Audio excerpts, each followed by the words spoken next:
Yes, I'm indeed very passionate about the environment, no doubt about it. But there is much deeper. I'm talking about balancing issues.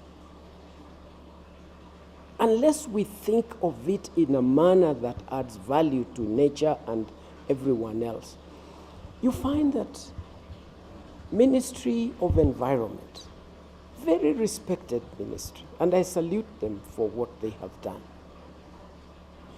There are times that they don't read from the same page from Kenya Forest Service. There are times that they don't speak the same language with the National Environmental Management Authority.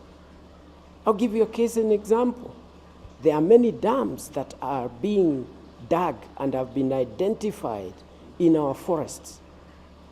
Institutions go ahead, a tender has been given, there was no strategic arrangement or a process that was engaged to ensure that the environmental effect is taken care of.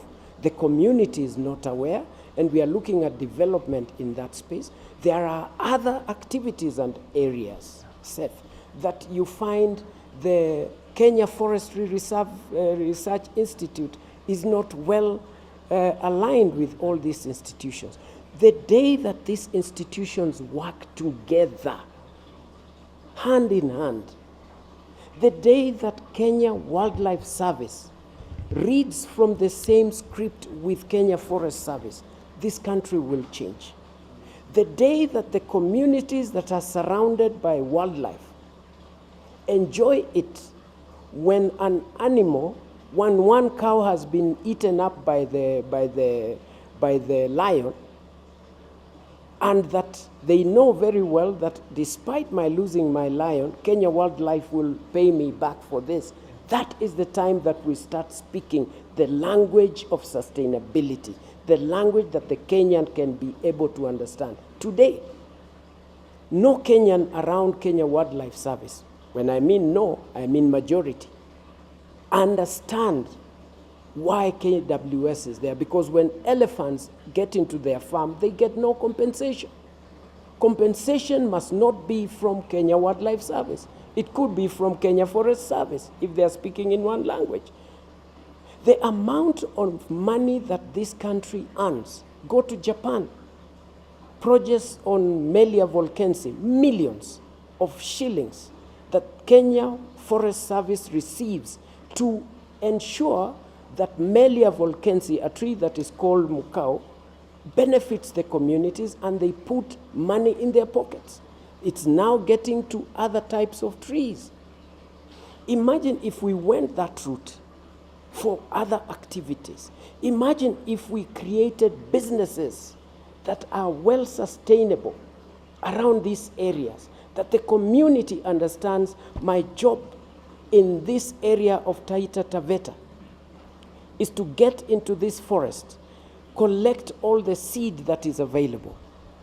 Kenya Forestry Service is coming here this month.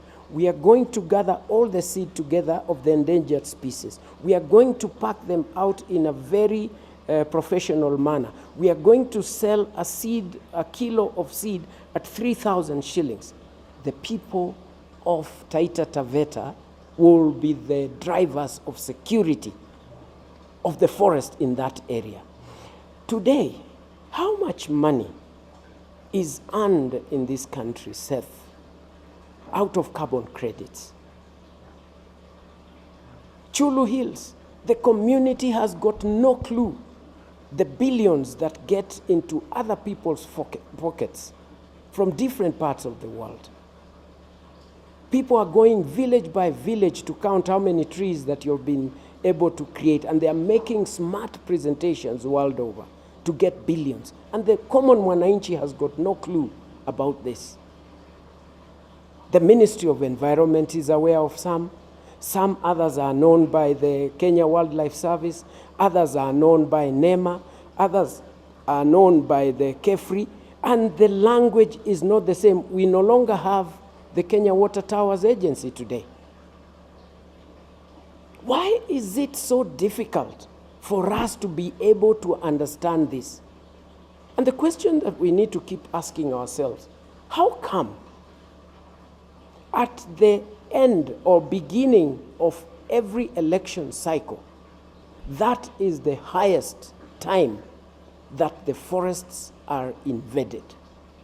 That is the time that the language of the timber manufacturers changes in a manner of short term.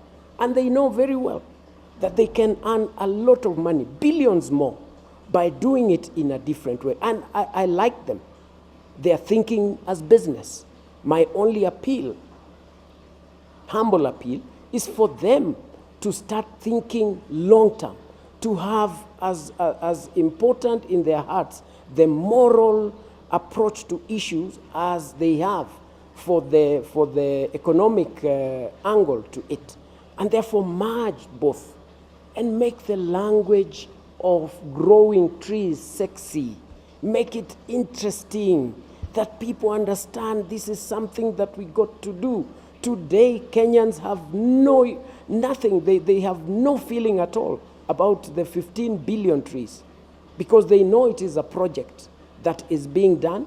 They see a tree growing event with 800 cars, and they only planted 2 acres of land. How much fuel have you used to get to that space? Kenyans have questions that they don't have an opportunity to come on Citizen TV to ask. And they're asking them every day. How can we be able to make this a language that is interesting for every Kenyan to understand what we intend to take? And therefore, we need to be able to do this and avoid situations that policy is guided on the ground as it is on paper. What is on paper is totally different in the country called Kenya as to what is actually on the ground. Surprise enough, I have said, by the time the president says this, and unknown to him, it will be already trees have been cut, roads have been identified inside the forest. I am sure that very soon someone is going to go to the court because of this kind of an order, because there is no direction. And they would be right to do that, because we need to be able to create policy ideas, policy discussions that are well-founded. The more we say we have lifted the ban, and the more we follow up to say that the ban is only on plantations, the more dangerous it is. And therefore, we need to think otherwise. We need to think in a better way, not in a destructive manner, not in a way that we are saying that green is everything and that there should be no economic growth. No, a proper balance between the jobs and the rivers.